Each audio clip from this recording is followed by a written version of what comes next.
ये सारे आज के फैक्ट्स थे। होपफुली कि एवरीथिंग इज क्लियर। हम लोग डेली ऐसे ही करेंगे, आधा घंटा अगर बैठ के गपशप मार लेना तो हमारा करंट अफेयर्स ठीक हो जाएगा। अगर आप लोग चाहते हैं लाइव तो कोशिश करेंगे लाइव भी जुड़ने का। तो अगर आपको लगता है लाइव करना है तो बता दीजिएगा, तो हम लोग लाइव भी कनेक्ट हो जाएंगे, क्वेश्चन आंसर सेशन भी हो जाएगा और गपशप भी हो जाएगा। हेलो चैंपियंस, तो हम लोग आज के इंपॉर्टेंट खबरों को देख लेते हैं। बहुत सारे ऐसे फैक्ट्स हैं जो आपके काम के हैं और एग्जामिनेशन में क्वेश्चन आ सकता है। इस तरह के सवालों को देखते हैं। इसमें सबसे पहले इंडियन एक्सप्रेस के अंदर एक इंपॉर्टेंट टॉपिक है, उसको डिस्कस कर लेते हैं। यहां पे अभी एवियन फ्लू के कारण 3 टाइगर और 1 लेपर्ड की मौत हो गई है। इसको लेकर जू में हुआ है, इसको लेकर जू को अलर्ट कर दिया गया है। जितने भी पूरे भारत के जू हैं उनको अलर्ट किया गया है। इसमें कुछ टर्म्स हैं, उसको नोट कर लीजिएगा, ज्यादा बेहतर है। 3 टाइगर और 1 लेपर्ड नागपुर रेस्क्यू सेंटर के अंदर, रेस्क्यू सेंटर में जहां पे इस तरह से जो भी इन्फेक्टेड डिजीज होता है उसका इलाज होता है, और वहां पे उनकी डेथ हो गई है। एवियन इन्फ्लुएंजा से हुआ है और इसको लेकर अलर्ट जारी कर दिया गया है।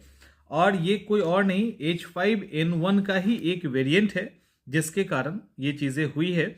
और भारत में खास करके वाइल्ड लाइफ के ऊपर ये एक अलर्ट माना जा रहा है और ये अलर्ट इशू भी कर दिया गया है। यहाँ पे जो फैक्ट्स है वो फैक्ट ये है कि इनके अंदर सिम्टम्स आ गए थे, ये बीमार दिखना शुरू हो गया था और लास्ट में इलाज करने के दौरान इनकी डेथ हो गई। लास्ट में जब रिपोर्ट आता है तो पता चला कि H5N1 का जो इन्फ्लुएंजा है, एवियन फ्लू, वही इनको हुआ था। यहाँ पे एक वर्ड है, उसको नोट कर लीजिए, निषाद, NISHAD, NISHAD।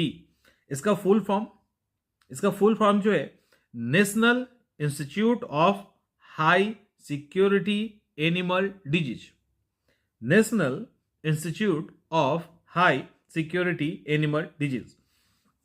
अब यहां पे फैक्ट ये है कि जो निषाद है ये भोपाल में है, पहले ये ध्यान रखिएगा। इसने कंफर्म किया है 1 जनवरी को कि जो डेथ हुई है वो H5N1 से ही हुआ है। अब यहां पर जितने भी ये बोल दिया गया है कि जू में कुछ भी ऐसी एक्टिविटी किसी जानवर में दिखे तो उसको तुरंत ही साइड करके उसका टेस्ट हमको करवाना है। Wild life research and training centre जो WRTC है और गोरेवादा के अंदर है, उन्होंने बोला कि इस तरह का जो इन्फ्लुएंजा है, जो एवियन इन्फ्लुएंजा है, वो जो मांसाहारी जानवर है उसमें मांस के थ्रू आया है।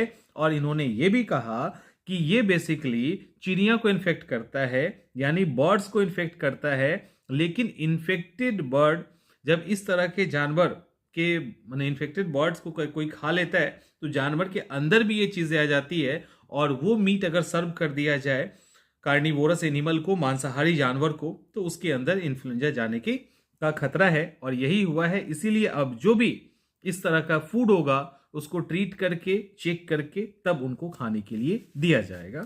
और इस तरह का कोई भी जानवर अगर मिलता है तो उसको साइड कर दिया जाएगा। ये एक अलर्ट है जू को लेकर। और 3 टाइगर और 1 लेपर्ड मरना आसान नहीं होता, मतलब ये काफी टेंस बात है और इसको लेकर अलर्ट भी जारी किया गया है। दूसरा MP का फैक्ट है एक कि चित्रकूट में टोटल 80 एकड़ में ओवरऑल 80 एकड़ नहीं, यहां पे फैक्ट ये है कि 80 एकड़ में 100 करोड़ की लागत से रामायण पार्क बनेगा। उसमें भगवान राम की 151 फीट ऊंची प्रतिमा होगी। लेकिन ओवरऑल इसका एरिया बड़ा होगा और इसके अंदर टोटल जो खर्च होगा वो लगभग 750 करोड़ रुपए के आसपास का खर्च है, जिसमें रामायण टाइम की सारी चीजें दिखाई जाएगी। यहां पे कहा गया है भगवान राम की जो तपोभूमि चित्रकूट है उसको वर्ल्ड लेवल पे फेमस करने के लिए 80 एकड़ में रामायण एक्सपीरियंस पार्क बनेगा। श्री राम, माता सीता, लक्ष्मण की विशाल मूर्ति होगी। सिर्फ इन मूर्तियों में 100 करोड़ रुपए खर्च होंगे। ओवरऑल जो सारी चीजें बनेंगी इसमें लगभग 750 करोड़ रुपए का खर्च है। इसके अंदर मल्टी फैसिलिटी सेंटर होगा, नई सड़कें बनेगा, 5D और 3D होलोग्राम के थ्रू लाइट शो और कई सारी चीजें होंगी। मंदाकिनी नदी के किनारे एक्स्ट्रा ब्रिज बनेगा। आध्यात्म केंद्र होगा जहां 1000 साधु संत रह सकते हैं। तो ऐसे करके इसको डेवलप करने की बात की जा रही है। इसके बाद का जो फैक्ट है वो ये है कि गंगा में पॉल्यूशन को रोकने के लिए पूरे बिहार में गंगा जहां से स्टार्ट होता है जहां तक जाती है, गंगा नदी चौसा से इन करके कटिहार के पास से निकल जाती है। तो ये पूरा ही ये डीजल मुक्त बोट वहां पे चलेगा, यानी सारे बोट में सीएनजी फिट किया जाएगा और कोई अगर डीजल बोट चलाएगा तो उस पर फाइन होगा। टोटल 480 किलोमीटर का जो नदी का पूरा स्ट्रेच है, जो स्टार्ट होता है चौसा बॉर्डर से और कटिहार के मनिहारी में एंड होता है, कोई भी अब डीजल बोट नहीं चलेगा। अगले महीने से इस पर काम स्टार्ट हो जाएगा, सबको धीरे धीरे चेंज कर दिया जाएगा। ओवरऑल ड्रोन और अलग अलग तरीके से चेक किया जाएगा कि कहीं पे भी इस तरह का बोट ना मिले। तो ये इंपॉर्टेंट है क्योंकि कहा यह गया है कि जो बोट चलता है 1 लीटर डीजल अगर जलता है तो नोट कर लीजिए 2.3691 किलो कार्बन मोनोऑक्साइड निकलता है, यानी CO निकलता है। तो ये इसी के कारण इसको रोकने की बात की गई है।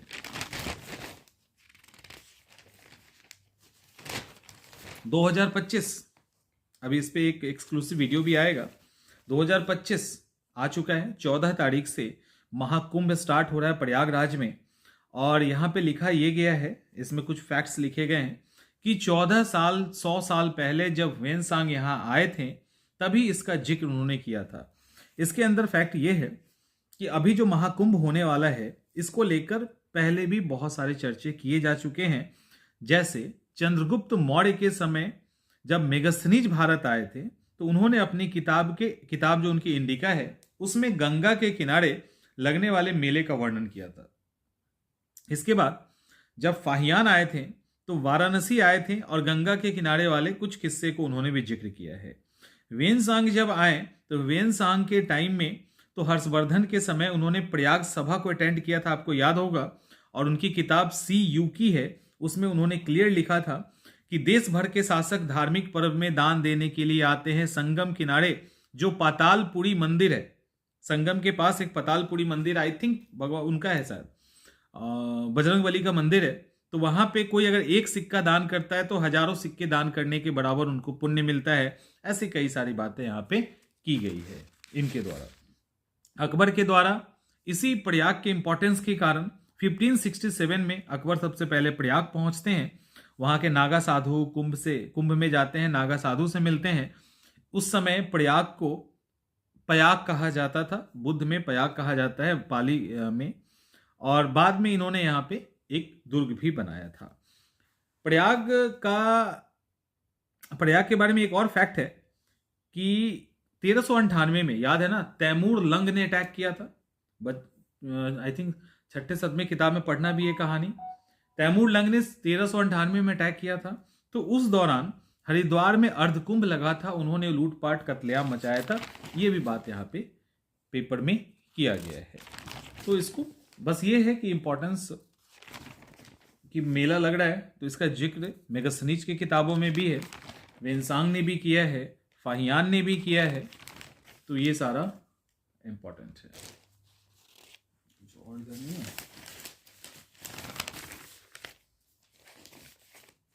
एक और फैक्ट है, वो ये है, पटना के आलमगंज में एक शिवलिंग मिला है और एक मंदिर भी मिला है। लगभग 5 फुट के साइज का मंदिर है, उसके अंदर ब्लैक कलर का शिवलिंग है। और उस जो मंदिर था वो मिट्टी के अंदर दबा हुआ था, कूड़ा कचरा फेंका जाता था। लेकिन बाद में, अभी कल ही की बात है, वहां पे उसका कुछ स्ट्रक्चर बाहर दिखा। तो जब लोगों ने उसको हटाना शुरू किया तो देखा कि वहां पे मंदिर है। और जैसे ही मंदिर मिला पूजा अर्चना स्टार्ट हो गया। तो ये फैक्ट है।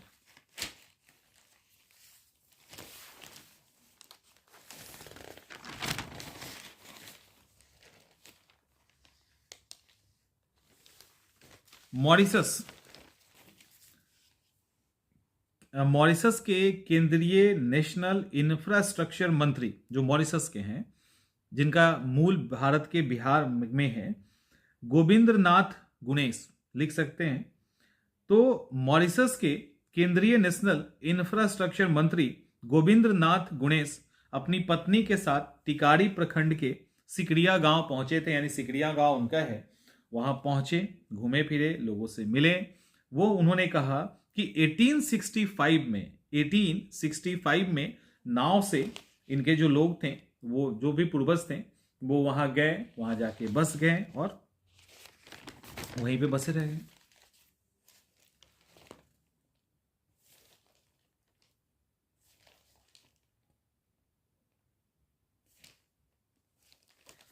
अभी इसको लिखने की जरूरत नहीं है, बस इसको सुन लीजिए। इनका नाम है एल माटाडोर।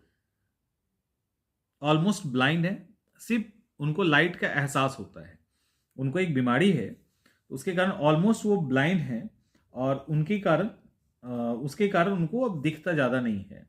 लेकिन इसके बावजूद उनको पहाड़ पे चढ़ने का शौक है। 20 साल में 2000 से अधिक पहाड़ चढ़ चुके हैं और इस बार उन्होंने फाइनली 500 फीट ऊंचा डेविल टावर, ठीक है, नाम है डेविल टावर के पास 500 फीट ऊंचा एल माटाडोर पे भी चढ़ाई की है। एल माटाडोर पे चढ़ना आसान नहीं माना जाता है। उनकी पत्नी ने मतलब गाइड किया है बोल के, और उन्होंने उसी के वो फॉलो किया है, क्योंकि उनको बहुत ज़्यादा दिखता नहीं है। कहा यह जाता, मतलब इनकी तारीफ इसको लेकर है कि दिखता नहीं है, बट इनको चढ़ना था, तो इन्होंने अपने पैशन को नहीं छोड़ा। और इन पर एक डॉक्यूमेंट्री भी बनी है। डॉक्यूमेंट्री का नाम है क्लाइंबिंग ब्लाइंड 2, जो इन्हीं पे फिल्माया गया है। ये प्रेरणा के रूप में है, जिसको आप देख सकते हैं। चलिए, एक रिकॉर्ड बना है, उस रिकॉर्ड को देख लो। रिकॉर्ड ये बना है कि फॉलो ऑन क्या होता है मालूम है ना? तो फॉलो ऑन टेस्ट में फॉलो ऑन होता है, उसमें रिकॉर्ड ओपनिंग पार्टनरशिप, एक रिकॉर्ड बनाया गया ओपनिंग पार्टनरशिप में। कल हमने साउथ अफ्रीका और पाकिस्तान का चर्चा किया था। साउथ अफ्रीका में दूसरा डबल सेंचुरी 9 साल के बाद, हासिम अमला के बाद मारा गया था। अब यहां फैक्ट ये है कि दक्षिण अफ्रीका ने 615 रन का एक टारगेट दिया। 615 रन के टारगेट का पीछा करते हुए पाकिस्तान 194 पे ही बिखर गया। तो इनको फॉलो ऑन खेलने के लिए बुलाया गया। कहानी यहां से स्टार्ट होता है।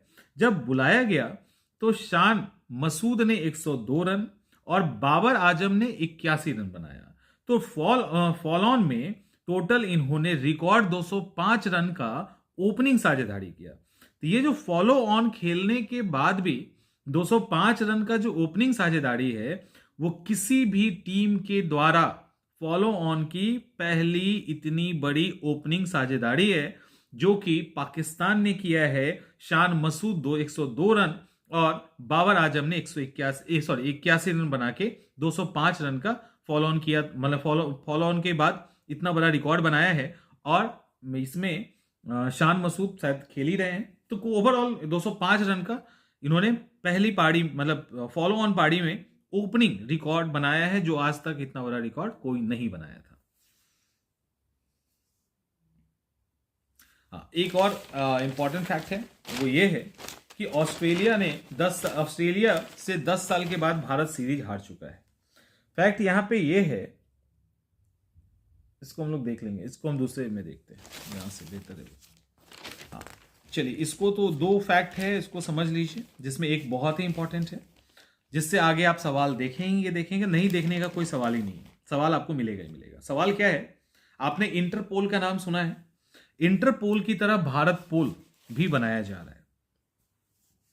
इंटरपोल की तरह भारत पोल अभी होता है, जैसे बिहार, केरल, तमिलनाडु में से कोई अगर ऐसा अपराधी है जो यहां से भाग गया, यानी इंडिया छोड़ के भाग गया, अब भारत को सीबीआई के थ्रू इंटरपोल में अप्रोच करना पड़ता था, जो कि एक लंबा प्रोसेस था। अभी क्या है कि अगर कोई किसी भी स्टेट से कहीं भाग गया और उसको लेकर नोटिस जारी करवाना है कुछ भी, तब इंटरपोल में अप्रोच करना आसान हो गया, क्योंकि जो भी स्टेट पुलिस है वो सीधे इंटरपोल से मदद ले सकता है। ले सकने का मतलब ये नहीं कि वो डायरेक्ट अप्रोच करेगा, क्योंकि इनके लिए इंटरपोल की तर्ज पे भारत पोल स्टार्ट कर दिया गया है। स्टार्ट किया नहीं गया, 7 तारीख से स्टार्ट होगा, ये इंपॉर्टेंट है। 7 जनवरी से भारत पोल जो स्टार्ट हो रहा है वो इसी के लिए स्टार्ट किया गया। पूरे देश के जो पुलिस सिस्टम है उसको एक साथ लाया जाएगा। ये एक ऑनलाइन पोर्टल है और सीबीआई ने इसको तैयार किया है,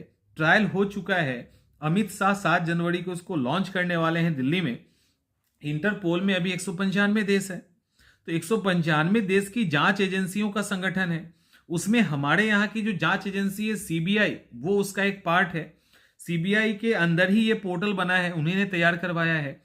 अब होगा ये, अब जैसे होता क्या है, किसी को भी नोटिस निकलवाना है या किसी को पकड़ना है तो इंटरपोल के द्वारा नोटिस निकलवाया जाता है, जो सीबीआई निकलवाती थी। तो भारत अब क्या होगा, इसके लिए जो भी स्टेट की सरकार या पुलिस है उसको अप्रोच करना होता था सीबीआई को। अब वो क्या करेंगे, उसी पोर्टल पे जिनको भी, जिनके लिए नोटिस निकलवाना है या कुछ करना है, तो उनका नाम, जो भी उनके ऊपर एलिगेशन है, वो वहां पे फीडबैक वो डाल देंगे। जो भारत नेट को चलाने वाला वहां का सिस्टम है वो उसको वहां से डिटेक्ट करेगा और ऑटोमेटिक तरीके से आगे चीजें फॉरवर्ड हो जाएगी। तो इस तरह से चीजें आसान हो जाएगी। तो इंटरपोल क्या कर सकता है, इंटरपोल से संपर्क इजी हो जाएगा और जैसे वहां से अप्रूवल मिलता है नोटिस जारी किया जा सकता है। तो भारत पोल याद रखना, आगे सवाल पूछा जा सकता है। इसके बाद एक और है, वो है बाइडेन। बाइडेन ने जॉर्ज सोरोस के बेटे को अमेरिका का सर्वोच्च नागरिक सम्मान दिया। हुआ यह है कि अमेरिकी बिजनेसमैन हैं जिनका नाम है जॉर्ज सोरोस, उसके सहित 18 टोटल लोग हैं जिनको राष्ट्रपति बाइडेन ने सर्वोच्च नागरिक सम्मान दिया है। अब यहां दिक्कत क्या हो गई, दिक्कत ये हुआ है, बाइडेन ने दिया है, देखिए दिक्कत क्या हुआ। दिक्कत ये हुआ है कि सोरोस काफी विवादास्पद व्यक्ति हैं। उन्होंने सीएए को लेकर, धारा 370 को लेकर बहुत ज्यादा इंडिया के अगेंस्ट में बयान दिया था, लेकिन फिर भी अमेरिका उसको दरकिनार करते हुए, क्योंकि मोदी विरोधी, भारत विरोधी बयान इन्होंने दिया है, तो इन्होंने एलेक्स सोरोस को मेडल देने का सोचा। तो चूंकि वो बीमार हैं, 94 ईयर के हैं, तो उनकी जगह उनके बेटे आ गए। मैंने जॉर्ज सोरोस को देना था तो उनकी जगह उनके बेटे एलेक्स सोरोस आए हैं और उन्होंने लिया है। तो याद रखिएगा कि बाइडेन ने जॉर्ज सोरोस को यह सम्मान दिया है। एक और फैक्ट वो लिख लेना कि भारत पोल की शुरुआत 7 जनवरी को अमित शाह करेंगे। और एक और फैक्ट लिख लीजिए कि भारत पोल को जो बनाया है, जो ऑनलाइन पोर्टल है, उसको सीबीआई ने तैयार किया है। दोनों याद रखिएगा। चलिए आगे चलते हैं। माजुली द्वीप कहाँ है, किसी को पता है? माजुली द्वीप कहाँ है, किसी को पता है? मैं कोशिश करूंगा कल से लाइव आ जाने का। देखिए माजुली द्वीप की अगर हम बात करें तो माजुली द्वीप में, जो असम में है, नदी का सबसे बड़ा आइसलैंड है, वो द्वीप है। वहां पे मास्क उसको मास्क मेकिंग, मुखाशिल्प कहते हैं। मास्क मेकिंग यानी अलग अलग कैरेक्टर का, जानवर का, राक्षस का, भगवान का, अलग अलग कैरेक्टर का मास्क बनाने का काम वहां होता है। तो उसको लेकर देश विदेश, हमारे यहाँ के तो लोग जाते ही हैं सीखने, विदेश से भी लोग सीखने के लिए आते हैं। 1-2 महीने का ट्रेनिंग होता है, उस दौरान वो सीखते हैं और एक सेशन चलता है, उसको कहा जाता है श्री श्री चामगुड़ी सत्र। इसको लिखिए मत, हर साल का है श्री श्री चामगुड़ी सत्र। इसमें ट्रेनिंग दी जाती है। तो ट्रेनिंग दी जाती है तो जो बाहर के लोग हैं वो भी आते हैं, जो देश के लोग हैं वो भी जाते हैं। 1-2 महीने का समय लगता है, लोग सीख जाते हैं। और वहाँ के जो मेन कलाकार हैं उनका नाम है गौतम भुइयां। वो कहते हैं 1-2 महीने में लोग सीख जाते हैं, इसलिए यहाँ पे सीखने के लिए चले आते हैं।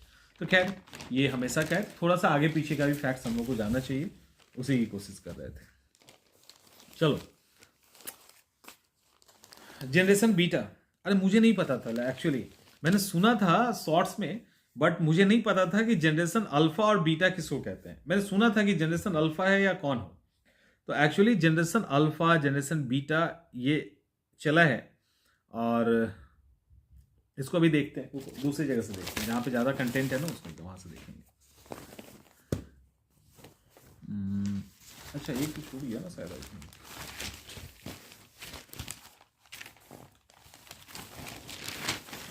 एक तो छूट गया ना, हम लोगों ने नहीं किया।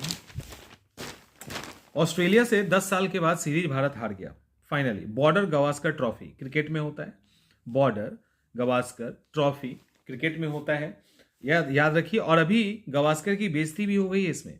तो बॉर्डर गावस्कर ट्रॉफी क्रिकेट में होता है।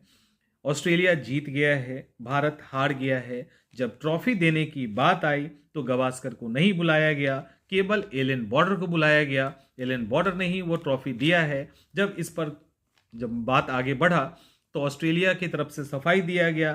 क्रिकेट ऑस्ट्रेलिया ने कहा यदि भारत जीतता तो हम गावस्कर को बुलाते, ऑस्ट्रेलिया जीता इसीलिए एलन बॉर्डर को बुलाए।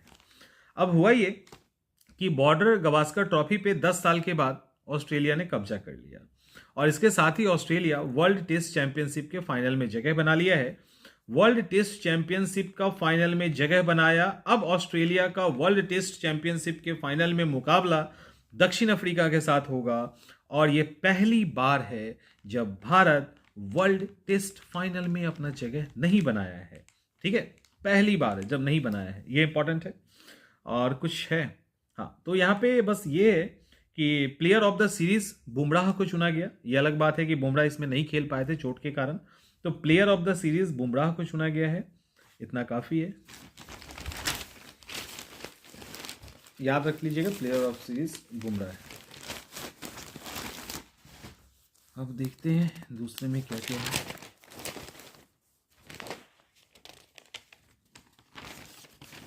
अल्फा, बीटा और गामा। बीटा जनरेशन पैदा हो गया है 2025 से 2039 तक, जिसका जन्म होगा वो बीटा जनरेशन होगा। उसके पहले को अल्फा जनरेशन कहा गया है। कुछ नहीं है,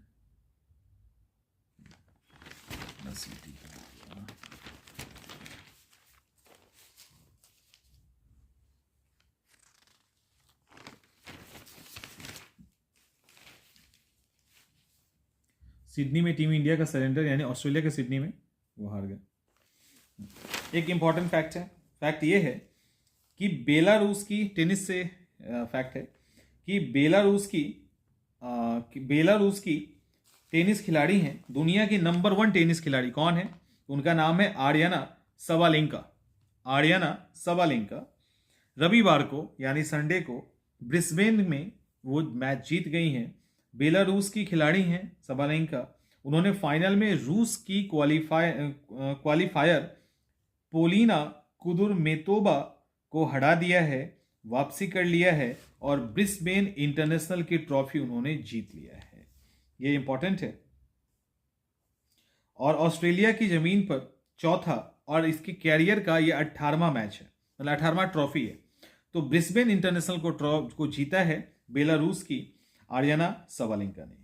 ये इंपॉर्टेंट है। अब ऑस्ट्रेलिया का जो सीरीज है उस पर वो जोर दे रही हैं। और कुछ है, ऑस्ट्रेलिया ओपन पे इनका निगाह है। यूनाइटेड कप है, पोलैंड से अमेरिका ने जीता है दूसरी बार। छोड़ दीजिए,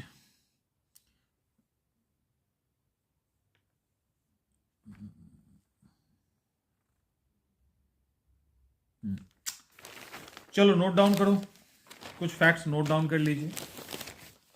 नोट डाउन करने के लिए तो प्रवासी भारतीय सम्मेलन 8 से 10 जनवरी को होगा। प्रवासी भारतीय सम्मेलन 2025 8 से 10 जनवरी को होगा। 18वां प्रवासी भारतीय सम्मेलन है, ओडिशा के भुवनेश्वर में आयोजित होगा। नरेंद्र मोदी 9 तारीख को इसको इनॉग्रेट करेंगे, इसका उद्घाटन करेंगे। अब यहाँ पे कुछ डाटा है, लेकिन उसके पहले एक और फैक्ट है कि त्रिनिदाद के राष्ट्रपति, नाम यहाँ नहीं लिखा है, मुझे याद नहीं है, तो उसको नोट डाउन कर लीजिएगा। त्रिनिदाद के राष्ट्रपति इस सम्मेलन के चीफ गेस्ट होंगे। तो ये हो गया। ओके, यहां आएंगे नहीं, वर्चुअल रूप से सम्मेलन को संबोधित करेंगे, यानी यहां पे नहीं आएंगे, वहीं से संबोधित करेंगे। ठीक है। प्रवासियों की संख्या में कहा जाता है कि भारतीयों की संख्या सबसे अधिक है, सर्वाधिक धनी देश है। डाटा यहां पे जो दिया गया है वो ये कि लगभग 3.54 करोड़ प्रवासी भारत में है, पूरे दुनिया में है। इसमें 1.94 जो है वो भारत वंश के हैं, पीआईओ कार्ड धारक 1.94 करोड़ हैं और जो भारतवंशी जिसको कहेंगे, भारत मूल के, और 1.58 करोड़ एनआरआई हैं, नॉन रेसिडेंशियल इंडियन। अमेरिका में सबसे अधिक भारतीय मूल के व्यक्ति हैं, लगभग 20 लाख भारतीय मूल के व्यक्ति पीआईओ वाले अमेरिका में हैं। और यूएई में सबसे अधिक एनआरआई हैं, लगभग 35 लाख के आसपास। तो ये एक डाटा है। 9 जनवरी को बीच में इसलिए डाला गया है क्योंकि 9 जनवरी 1915 को गांधी जी आए थे, इसी सम्मान में ये मनाया जाता है। 2003 से मनाना स्टार्ट कर दिया गया है। 2021 में चूंकि कोविड था तो वर्चुअल रूप से मनाया गया, और 2015 से ही इसके फॉर्मेट में बदला गया है, द्विवार्षिक रूप से इसको मनाया जा रहा है। तो ये सारे यहाँ पे फैक्ट्स हैं।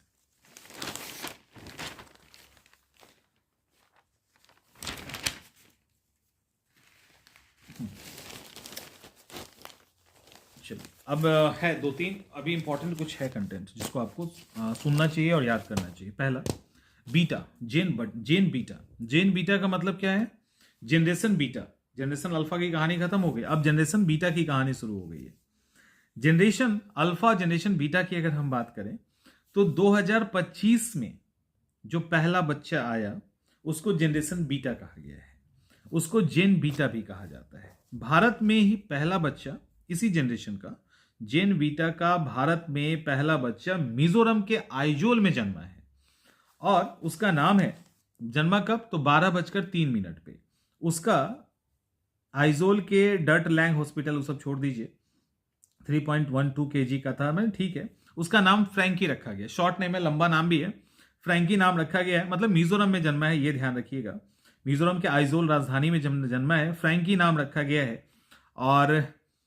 और 1 जनवरी 2025 से लेकर 2039 तक जो भी बच्चा होगा उसको बीटा जनरेशन कहा जाएगा। 2000 से 2024 तक जो जनरेशन था उसको अल्फा जनरेशन कहा गया है। और समाज पे स्टडी करने वाले मार्क मैक्रिंडल के द्वारा यह शब्द गढ़ा गया है। मार्क मैक्रिंडल के द्वारा यह शब्द गढ़ा गया है और कहा गया है कि 2035 तक इस पीढ़ी का जो बीटा पीढ़ी का जो जनरेशन होगा वो लगभग पूरे पॉपुलेशन का 16% होगा। तो ये कहा गया है, नाम याद रखिएगा, जेन बीटा। ब्राजील की एक नन है जिनका नाम है इनाह कैनाबारो, लिख लीजिए। ब्राजील की नन है इनाह कैनाबारो। ये 3 Guinness book of world record में इनका नाम आया है। पहला रिकॉर्ड है कि सबसे अधिक उम्र की व्यक्ति हैं, ये सबसे अधिक उम्र की। पहला तो सबसे अधिक उम्र की व्यक्ति हैं 116 साल 210 दिन हो गया है इनका। तो ब्राजील की नन है इना कैनाबारो, 116 साल 210 दिन, सबसे उम्रदराज व्यक्ति, सबसे उम्रदराज महिला और सबसे उम्रदराज नन। तो 3 रिकॉर्ड इन्होंने बना लिया। एक तो ये हो गया, क्योंकि अभी टोमिको इटूका हम लोगों ने देखा था फैक्ट, तो टोमिको इटूका का जब डेथ हो गया 116 साल में, तो उसके बाद ये दुनिया की सबसे बुजुर्ग महिला बन गई हैं। अगर हम पुरुष की बात करें तो ब्राजील के जोआओ मारिन्हो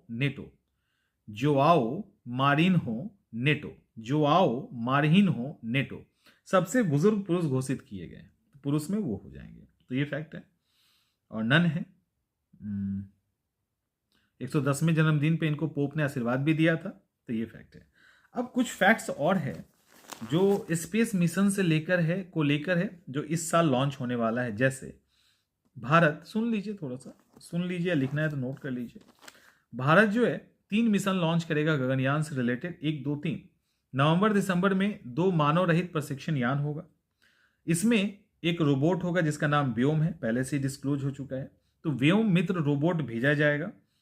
ये एक फीमेल रोबोट होगी और इसरो इसको तैयार करेगा और गगनयान में भेजा जाएगा। इसके बाद फिर जब ये सक्सेसफुल हो जाएगा, क्योंकि चंद्रयान 2 का जो डॉक सिस्टम था वो सही से काम कर गया, तो अब हम लोग लॉन्च कर सकते हैं।